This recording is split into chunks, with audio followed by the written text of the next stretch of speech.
I went into this thinking that nothing could top Cursed Child as a shit continuation of the Harry Potter mythos. Boy, was I wrong. That's the review that I thought I was going to have to read out. So you can imagine my surprise when I actually went and watched Fantastic Beasts. Newt Scamander is a British wizard in New York in the 1920s with a poorly locked magical suitcase which keeps spewing out fantastical beasts.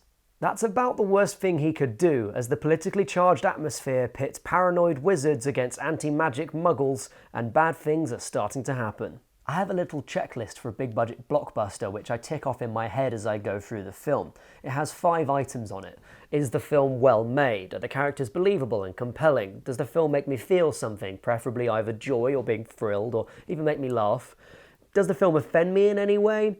And does the story actually make any sense? First things first, unlike some other extended canon Harry Potter media, Cursed Child, Fantastic Beasts actually makes sense. Well, more than that, really. I mean, it makes good sense. It fills in a part of the wizarding world which we haven't seen up until now, America, and it does so in a way that differentiates it enough that that world feels unique, while at the same time not making it so different that it feels separate from the rest of the Harry Potter world. Put it another way, I can imagine Harry Potter stepping into modern-day magical New York, and that's no mean feat. Partially it's because David Yates, director of Harry Potter's 5 through 7A and B, brings some much-needed continuity to this instalment, but mostly it's because it's written by J.K. Rowling, unlike some other Harry Potter media, and boy does it show.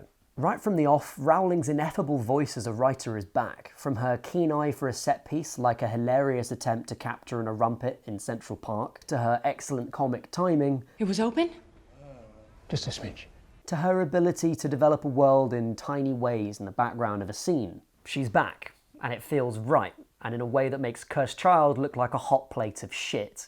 Well, more so than already did anyway. With all of those gifts, Rowling also presents a fascinating roster of characters that propel the film through its acts. Newt Scamander is a strange construction, almost entirely pout and whispery, shy British boy. Eddie Redmayne's crouched, anxious performance doesn't quite land until certain character revelations take place, at which point his choices as an actor begin to make more sense and the film really takes off, allowing him to shine a bit. Propping up the film while he's scurrying around whispering about Beast is Aura Tina, played by relative newcomer Catherine Waterston, and Muggle Kowalski, played by Dan Fogler. Together they ground the film, with Tina's no-nonsense professionalism and Kowalski's endearing ignorance tying the film down while Redmayne's off doing some more esoteric things. Out of the rest of the big cast, everybody does pretty well, with house points going to Colin Farrell for his performance as Graves. As the cast dips in and out of an exquisitely designed New York, moving from Muggle to magical worlds and back again,